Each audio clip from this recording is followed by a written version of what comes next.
Assalamualaikum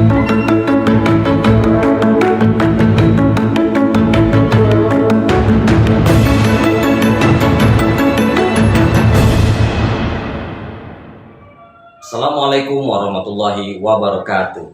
Salam guru penggerak. Perkenalkan, nama saya Abdul Mukis, calon guru penggerak dari Kota Tangerang, Provinsi Banten. Pada video kali ini, saya akan menunjukkan video aksi nyata saya dalam modul 1.4 tentang diseminasi budaya positif yang saya lakukan di UPT SDN Petir 2. Selamat menyaksikan.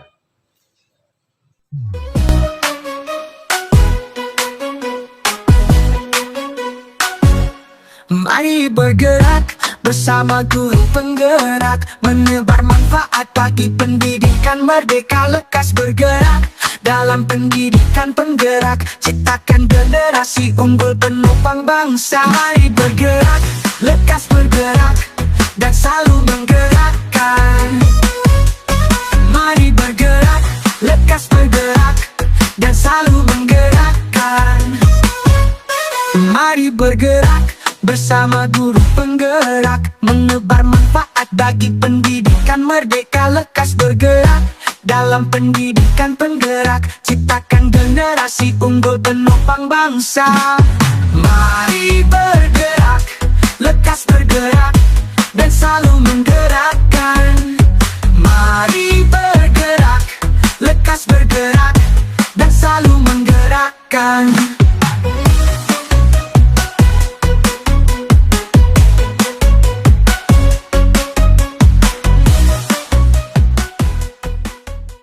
Ya, bismillahirrahmanirrahim. Assalamualaikum warahmatullahi wabarakatuh. Alhamdulillahirabbil alamin. Assalatu wassalamu ala asrofil anbiya'i wal mursalin wa ala alihi wa sahbihi ajma'in. Amma ba'du. Baik teman-teman sekalian, teman-teman guru UPT SDN Petir 2 yang kami hormati juga Kepala Sekolah UPT SDN Petir 2 Bu Haji, juga teman-teman sekalian. Alhamdulillah pada hari ini kita masih diberikan nikmat sehat jasmani dan rohani, sehingga kita bisa berkumpul bersama-sama dalam kegiatan rutin mingguan kita, yaitu dalam komunitas belajar maju bersama UTSDN Petir 2. Baik, pada kesempatan kali ini kegiatan komunitas belajar pada hari ini untuk digunakan sebagai diseminasi mengenai modul 1.4 calon guru penggerak ini. Mari sama-sama kita buka kegiatan diseminasi dalam rangka pemahaman dan penerapan budaya positif dengan mengucap basmalah. Bismillahirrahmanirrahim. Menyanyikan lagu Indonesia Raya yang akan dipandu oleh Ibu Nurjana. Kepadanya dipersilakan.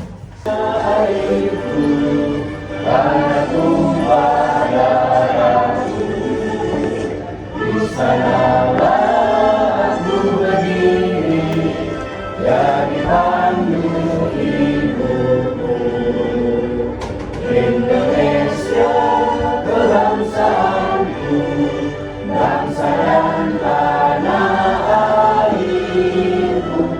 Marilah kita berseru, Indonesia bersatu.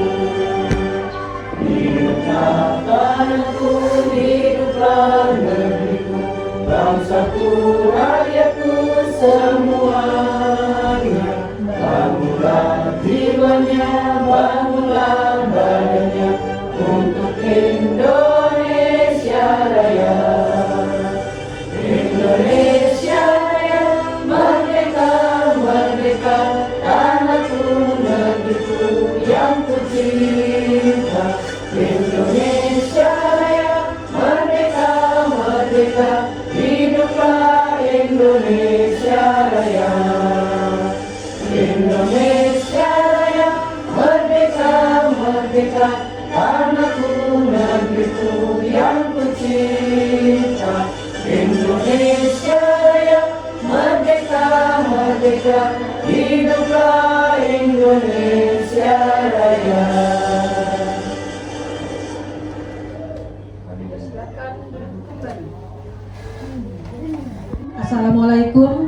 warahmatullahi wabarakatuh.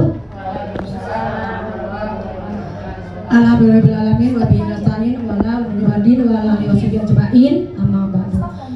Yang saya hormati Bapak Ibu Dewan Guru SDN Petir 2, yang saya hormati Ketua Kombel dan pengurus, yang saya hormati wabil khusus 3 orang guru hebat, yaitu CGP Angkatan 11, di antaranya Bu Wasna SPD, Bu Hikmah SPD, dan Pak Abdul Mungkis. Saya ucapkan selamat menjalankan dan melaksanakan program-program CGP yang sudah tapi ada pesan dari saya, yaitu hak anak-anak tidak ditinggalkan, tidak dikurangi, dan tidak diberikan sisa waktu dan lelahnya Bapak Ibu guru CGP yang hebat. Berikan yang terbaik buat sekolah SDN Petir 2, berikan yang terbaik pelayanan kepada siswa-siswi di kelasnya masing-masing, dan 3 orang Bapak Ibu yang hebat ini menjadi inspirator dari teman-teman yang lain yang akan datang. Saya berharap ada tambahan-tambahan di dalam program Kemendikbud CGP itu, mungkin yang angkatan 12 atau angkatan 13, karena itu berprosesnya menjadi regenerasi dan estafet kepemimpinan di pendidikan di era masa kini. Kali ini adalah program Kemendikbud yang unggul, semuanya unggul, termasuk sekolah penggerak. Kebetulan kita ada kolaborasinya. SDN Petir 2 adalah sekolah PSP Angkatan 2, dan ini Bapak Ibu yang 3 orang ini sebagai CGP. Artinya kita sama-sama berselancar dan berkewajiban untuk meningkatkan pendidikan Indonesia itu pada umumnya, dan khususnya memajukan dan meningkatkan kreativitas dan inovatif yang berkembang sesuai dengan kebutuhan siswa di SDN Petir 2. Kurang lebihnya itu yang saya sampaikan. Kepada Bapak Ibu yang lain, mohon dukungannya kepada teman-teman kita. Dan acara pada hari ini adalah acara diseminasi. Tolong selesaikan dengan tuntas dan tentunya kerjasama. Kalau tidak kerjasama, tanpa kerjasama apapun itu hasilnya tidak akan tercapai dengan maksimal. Sekian dan terima kasih dari saya, Wabillahi Hidayah. Assalamualaikum warahmatullahi wabarakatuh. Yaitu Bapak Mungkis yang akan membawakan diseminasi budaya positif dengan aksi nyata. Kepada beliau kami persilakan. Baik, terima kasih Pak Kang Jawid. Bismillahirrahmanirrahim. Assalamualaikum warahmatullahi wabarakatuh. Waalaikumsalam warahmatullahi wabarakatuh. Ya, Bapak Ibu, teman-teman sekalian, mohon dukungannya dan juga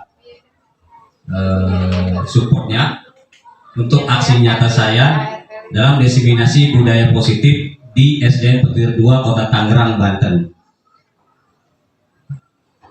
Presentasi ini adalah untuk melengkapi aksi nyata saya dalam modul 1 tentang paradigma pendidikan dan filosofi Ki Hajar Dewantara, dan ini merupakan tugas akhir ya, jadi modul 1.4. Baik, sebelum kita mulai, saya minta kita sama-sama senyum selama 30 detik. Ini sebetulnya senyumnya ini satu sama lain saling berhadapan. Ya, senyum tidak dipaksakan, artinya memang senyum yang datang karena melihat mungkin kelucuan temannya yang tersenyum. Begitu. Kita lanjut. Nah, ini kesepakatan forum diseminasi, mungkin tadi juga sudah ya diinginkan, menghargai siapapun. Yang kedua, menjadi pendengar yang baik. Nah, seorang guru yang baik itu harus memiliki kemampuan dalam mewujudkan budaya positif di sekolahnya. Budaya positif dijalankan dengan menerapkan konsep-konsep seperti yang pertama ini disiplin positif. Kita harus mengkondisikan suatu lingkungan yang itu semuanya itu berdisiplin positif gitu. Artinya satu sama lain memiliki kedisiplinan. Kemudian yang kedua, motivasi perilaku manusia, ya. Yang ketiga, keyakinan sekolah atau kelas. Yang keempat, kebutuhan dasar manusia. Yang kelima, posisi kontrol dalam restitusi. Dan yang keenam, segitiga restitusi. Baik, jadi ini konsep yang budaya positif yang diterapkan di sekolah. Kemudian kita mulai dari disiplin positif. Apa itu disiplin positif? Nah, disiplin positif ini merupakan suatu cara atau metode yang menerapkan disiplin dengan mengajarkan anak-anak bertanggung jawab dan menumbuhkan kesadaran diri berdasarkan nilai-nilai kebajikan. Jadi disiplin positif ini bagaimana kita menanamkan nilai-nilai kepada anak-anak agar nanti atau kemudian hari ketika mereka berdisiplin itu bukan karena ada embel-embel kalau istilahnya ya, atau ada hal lain yang menjadi patokannya gitu. Nah, disiplin positif lebih ke arah kepada disiplin diri yang dapat mengontrol diri dalam melakukan segala tindakan. Ya, jadi sudah otomatis terbentuk dalam dirinya untuk melakukan perbuatan yang disiplin gitu. Jadi bukan karena adanya reward, karena adanya unpunishment gitu, karena adanya hukuman atau karena ada hadiah atau pujian.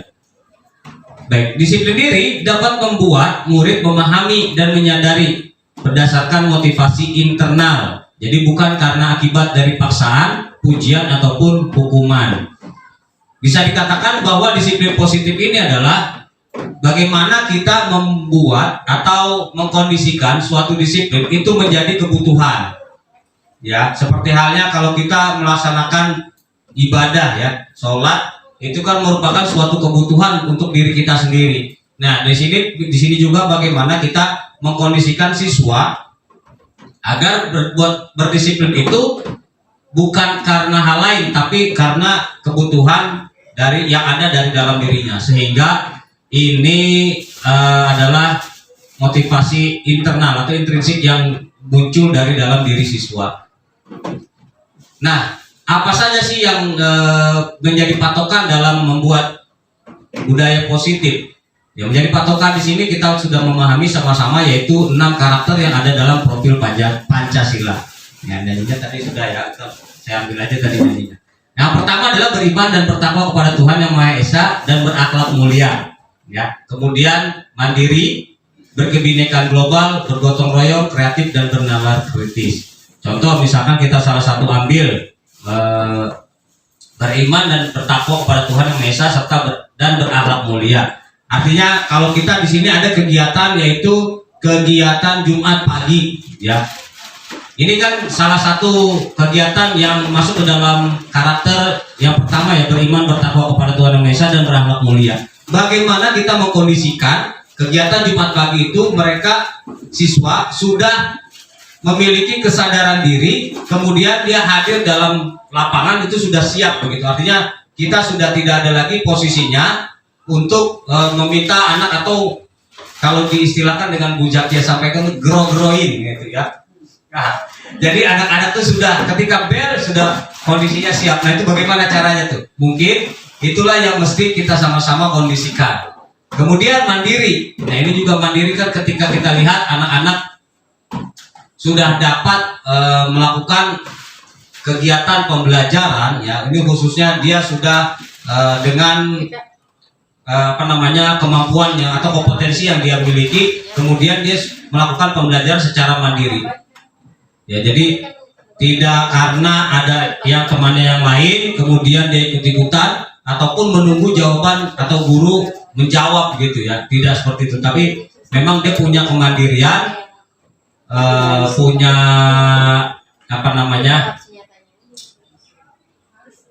list ya atau perencanaan, nah itu sehingga dia bisa melakukan segala sesuatu secara mandiri. Kita lanjut. Nah, apa saja motivasi dari perilaku manusia? Manusia itu memiliki 3 motivasi setidaknya ya, 3 motivasi perilaku manusia. Yang pertama, manusia itu berhak untuk menghindari ketidaknyamanan atau hukuman. Ya. Motivasinya itu bermotivasi untuk menghindari ketidaknyamanan atau hukuman. Siapapun itu manusia pasti tidak ingin, ya tidak nyaman atau tidak ingin dihukum, pasti kita menghindari. Nah ini ya perilaku manusia itu, menghindari ketidaknyamanan atau hukuman. Yang kedua, mendapatkan imbalan. Perilaku manusia yang kedua biasanya perilaku untuk dapat mendapatkan imbalan atau penghargaan dari orang lain. Ya, jadi apapun manusia siapapun itu pasti ingin adanya imbalan ya atas kerja kerasnya atau penghargaan dari orang lain atas kerjanya.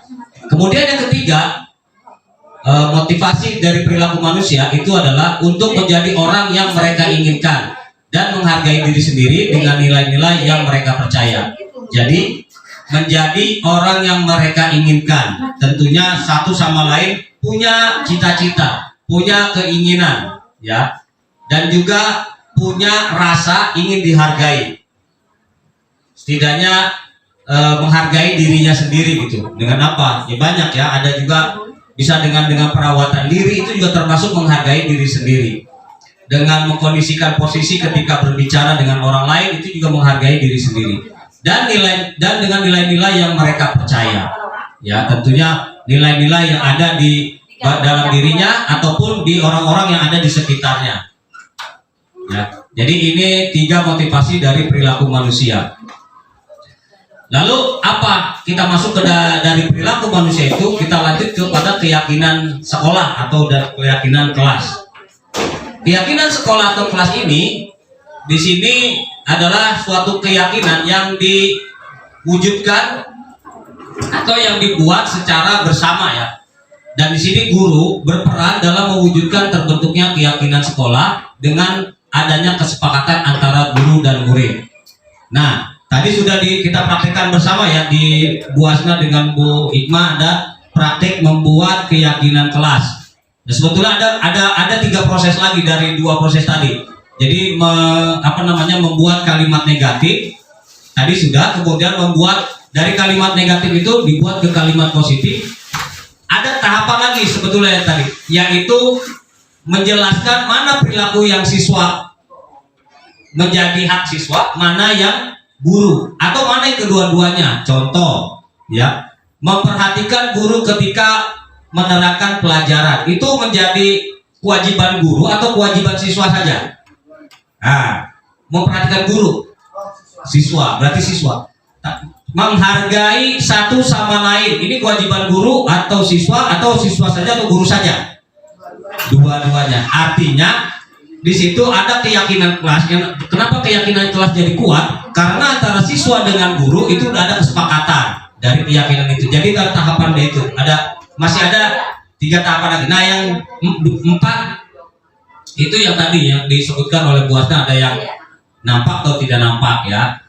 Nah, dari kemudian jadi pembuatan kalimat negatif pun itu jangan untuk bahasa yang negatif kemudian ditambah bahasa negatif gitu. Kalau dalam istilah matematika, negatif dengan negatif jadinya positif, artinya juga tidak berpengaruh. Seperti gini, berlari-lari ketika belajar. Ya kan anak-anak biasanya, Pak jangan berlari-lari ketika belajar. Nah itu kita mungkin arahkan tuh. Jadi ada ketika anak-anak berbicara seperti itu, jangan ditulis tidak berlari-lari ketika belajar. Karena berlari-lari belajar itu udah negatif sebetulnya kan. Makanya kita arahkan, berarti bagaimana kalau tidak berlari-lari? Nah, berarti fokus. Nah, fokus. Gitu ya, diganti bahasanya. Jadi ketika menyusun kalimat negatif itu kita perlu dibimbing gitu. Ya. Lanjut, keyakinan sekolah atau kelas berupa pernyataan-pernyataan universal yang mudah diingat dan dipahami dan harus diterapkan di lingkungan sekolah. Nah, ini jadi setelah membuat keyakinan kelas ini enaknya, nikmatnya kalau kita sudah ada keyakinan kelas, biasanya segala hal yang dilakukan siswa yang itu memang bertentangan dengan keyakinan kelas, kita bisa kembalikan kepada keyakinan kelas itu. Biasanya anak yang saya alami ya, mereka langsung menyadari gitulah, langsung menyadari. Baik, selanjutnya ya, ini contoh keyakinan kelas. Nah, di sini ya, hormat. Nah, jadi ini dibuat dalam suatu poster, kemudian dipasang tuh di kelas. Ini cocok kalau buat jadi SOP. Nah, kemudian ice breaking. Nah, ini ice breaking dari kebutuhan dasar manusia. Jadi kebutuhan pernyataan. Ketika seorang murid melakukan suatu perbuatan yang bertentangan dengan nilai-nilai kebajikan atau melanggar peraturan, hal itu sebenarnya dikarenakan mereka gagal memenuhi kebutuhan dasar. Ini kata kuncinya nih Bu. Jadi murid melakukan suatu perbuatan yang bertentangan dengan nilai kebajikan, nilai kebaikan, itu pada dasarnya adalah dia itu karena gagal memenuhi kebutuhan dasar mereka. Jadi bisa jadi di rumahnya enggak dilayani oleh atau kurang terlayani oleh orang tuanya, maka dia berharap di sekolah, begitu. Ya, ada yang anaknya suka ngambek mulu gitu kan ya. Nah, itu kenapa? Ya, biasanya ada yang kurang tuh di pendidikan di rumahnya gitu. Nah, ini jadi seperti itu ya. Dan ini pun siapapun itu ya. Jadi ketika ada nilai-nilai kebajikan yang kurang, nah terus kemudian dia melanggar suatu peraturan, nah itu karena adanya kebutuhan dari yang bersangkutan itu gagal terpenuhi, gitu. Itu konsepnya di situ Bu. Jadi konsepnya, jadi ketika ada anak-anak yang melanggar, berarti ada satu yang kurang dari yang anak tersebut gitu. Kebutuhan dasar manusia di sini ada 5 ya. Yang pertama, kebutuhan akan bertahan hidup. Kemudian kebutuhan akan rasa kasih sayang dan rasa diterima. Kebutuhan akan penguasaan.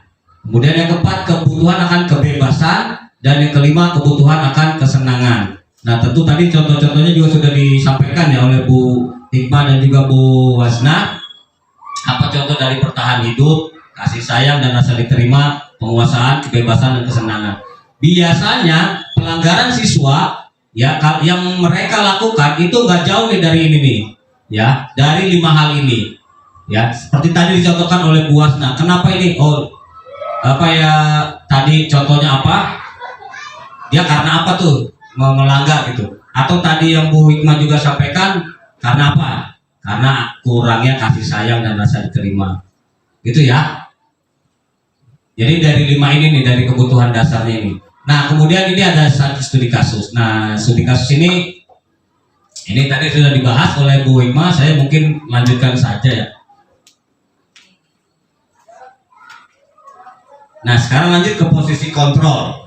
Nah, ini saya menyampaikan posisi kontrol yang saya lakukan kemarin. Ya, itu berupa skenario ya. Jadi bukan aslinya, tapi skenario. Nah, 5 posisi kontrol guru dalam restitusi adalah yang pertama, ada guru yang posisinya itu sebagai penghukum. Kemudian ada guru yang sebagai pembuat merasa bersalah. Udah anak salah makin tambah salah. Kemudian ada yang guru posisinya itu sebagai teman, ada guru yang posisinya sebagai pemantau, ada guru yang posisinya sebagai manajer. Nah, sebetulnya apakah dari 5 posisi restitusi ini satu salah atau yang 5 benar atau yang 3 gimana gitu, sedang-sedang atau gitu, seperti itu bukan?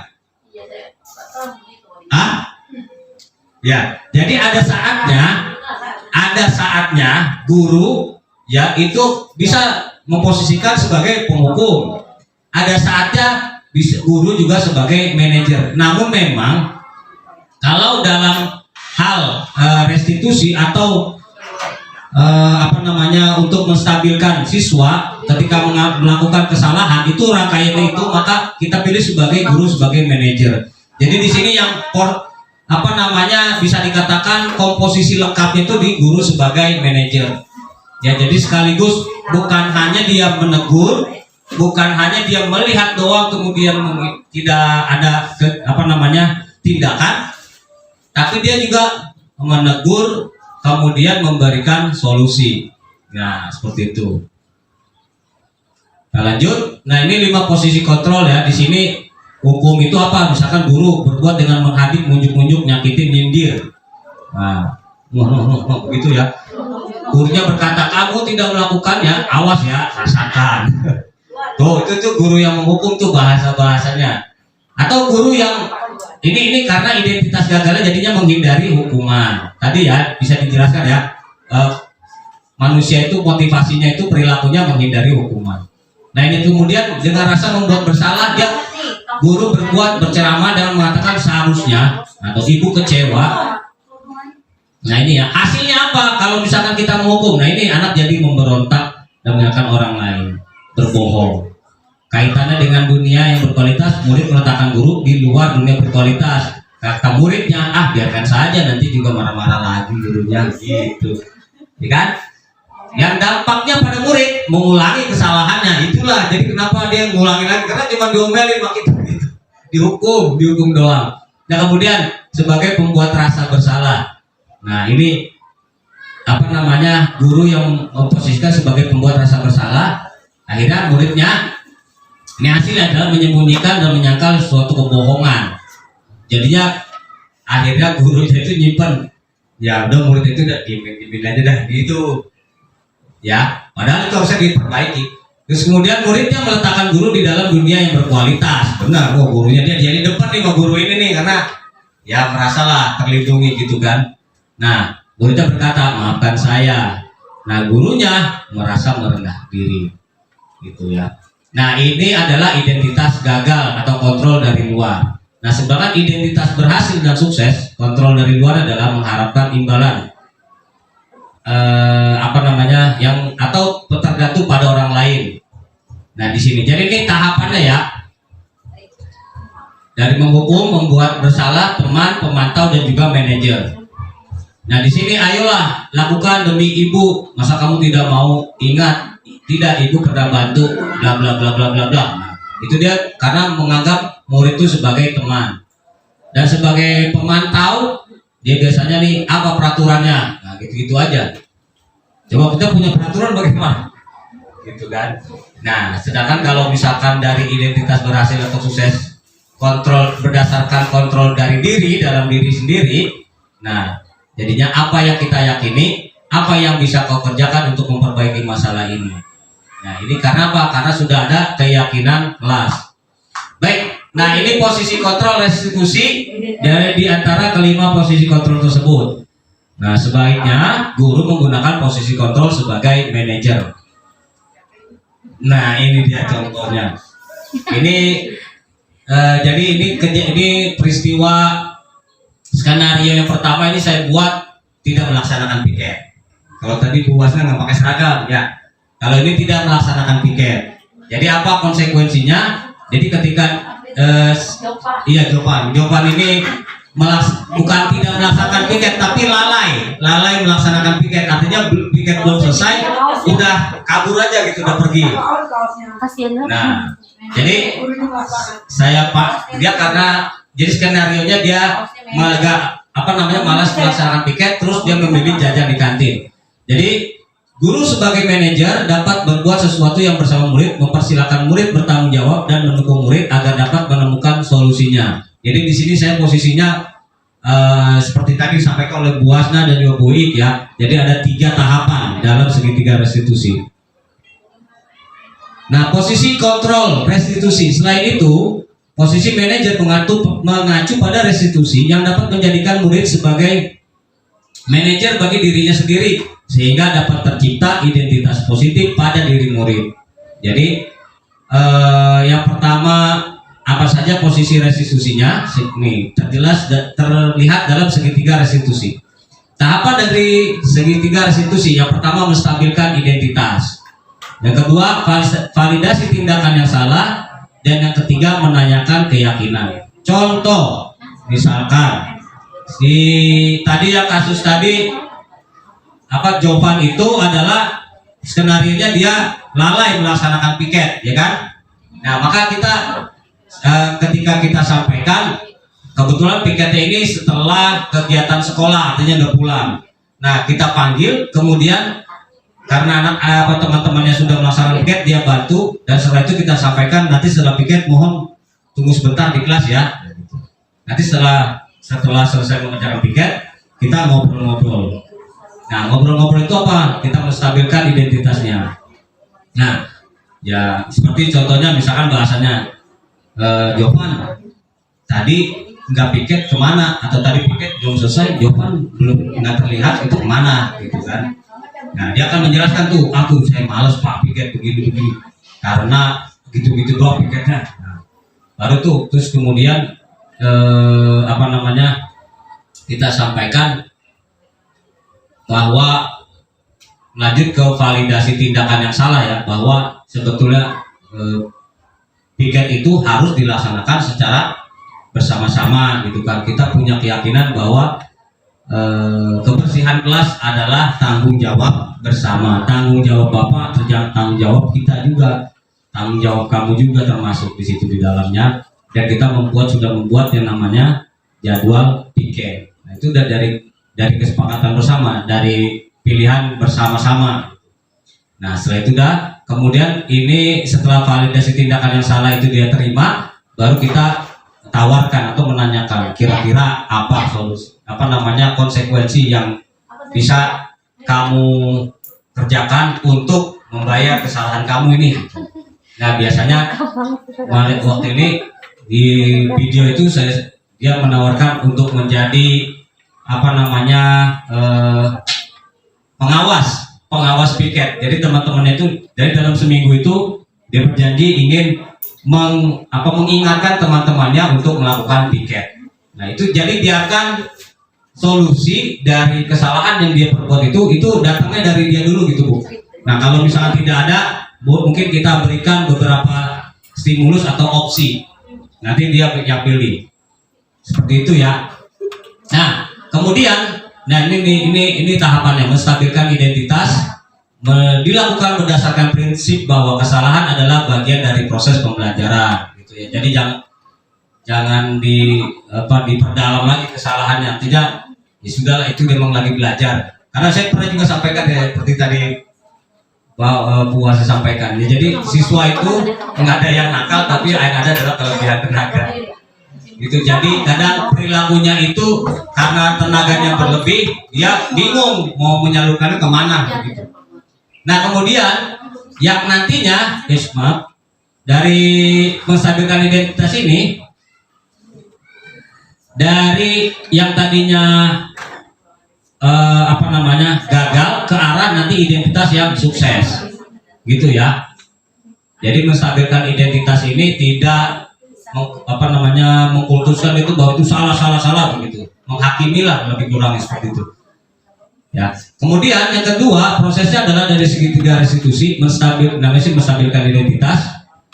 Nah ini masih lanjutannya ya, berbuat salah itu hal yang manusiawi, tidak ada manusia yang sempurna, kita pasti bisa menyelesaikan masalah ini ya. Bapak Ibu tidak tertarik untuk mencari tahu siapa yang benar, siapa yang salah. Bapak Ibu lebih tertarik untuk menyelesaikan suatu masalahnya. Nah, kalau kamu menyalahkan dirimu sendiri terus menerus, apakah kamu bersikap baik pada dirimu sendiri? Nah, ini salah satu kalimat atau tata cara dalam menstabilkan identitas siswa. Jadi intinya kita ini manusia, bukan malaikat, dan juga bukan makhluk yang luar biasa. Tapi kita ini adalah makhluk manusia yang punya salah dan dosa. Artinya ya wajar ada kesalahan, ya pasti berbuat salah gitu kan. Kalau tidak berbuat salah ya malaikat. Kalau berbuat salah terus iblis ya. Nah, tapi ini bukan ya, manusia. Jadi ada salahnya, ada benarnya juga, bahkan bisa banyak ya benarnya juga daripada kesalahannya. Baik, lanjut dari validasi tindakan yang salah, ini masih lanjutannya. Jadi berupaya memenuhi suatu kebutuhan tertentu sehingga guru, orang tua akan bergeser dari pemikiran stimulus respon menjadi proaktif. Jadi kalau respon itu ya respon aja, tapi proaktif itu ya inilah posisi guru sebagai manajer. Jadi bagaimana mencari jalan keluar gitu dari kesalahan yang atau kekeliruan yang dibuat oleh siswa. Nah kemudian dari validasi tindakan yang salah. Nah di sini lanjut kepada segitiga restitusi yang selanjutnya, yaitu menanyakan keyakinan dengan memberikan pertanyaan-pertanyaan yang bermakna kepada murid atau anak untuk memunculkan motivasi secara intrinsik sehingga mampu mengaitkan keyakinannya dengan tindakan yang salah. Yaitu tadi ya, jadi kita sampaikan dari keyakinan ini kan berarti perbuatannya ini keliru gitu. Nah, konsekuensinya seperti apa? Itu ya. Nah, di sini apa nilai yang kita percaya dari sekolah kita? Nilai apa yang telah kita sepakati? Dan bagaimana kelas yang ideal itu seperti apa? Nah, kamu ingin jadi anak yang seperti apa? Dan apa yang kamu rasakan? Nah, ketika kamu melakukan itu, kamu menjadi orang yang seperti apa? Nah, itu ya, ini menanyakan keyakinan. Salah pertanyaan-pertanyaan yang ditanyakan kepada siswa, kepada murid ketika melakukan suatu kesalahan atau kekeliruan sampai ke tahap menanyakan keyakinan. Nah, kurang lebih seperti ini bahasanya ya. Baik,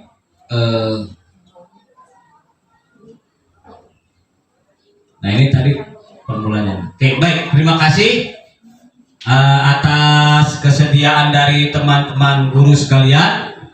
Ya, ini sebetulnya bahan nanti untuk video ya, video apa namanya, aksi nyata untuk modul 1.4. Untuk selanjutnya mungkin sebetulnya ada umpan balik dan refleksi yang akan disampaikan, nanti mungkin bisa diberikan umpan balik dan refleksinya. Itu saja yang dapat saya sampaikan, lebih kurangnya mohon maaf. Dari topik walidaya, assalamualaikum warahmatullahi wabarakatuh.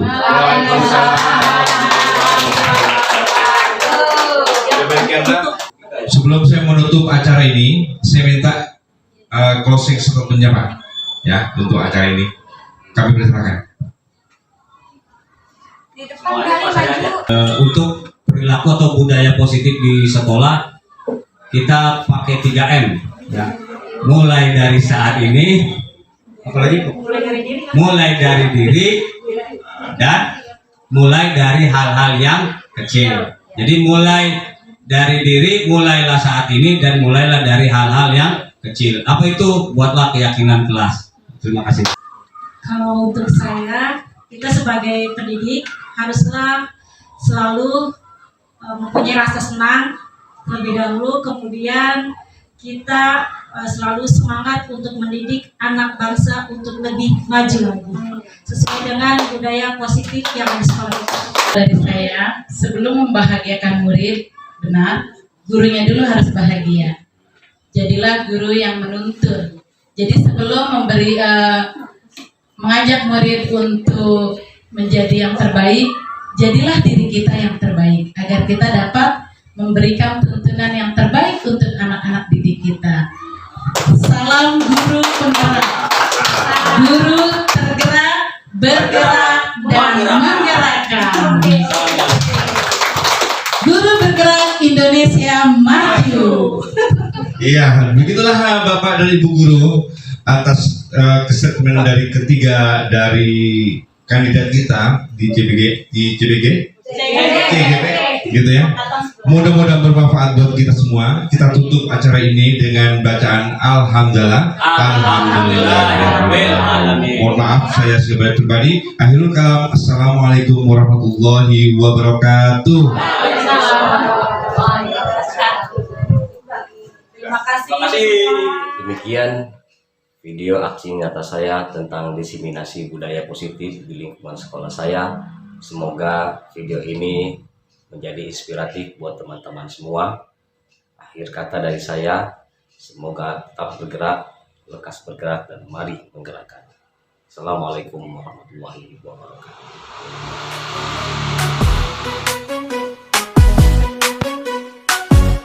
Mari bergerak bersama guru penggerak, menebar manfaat bagi pendidikan merdeka. Lekas bergerak dalam pendidikan penggerak, ciptakan generasi unggul penopang bangsa. Mari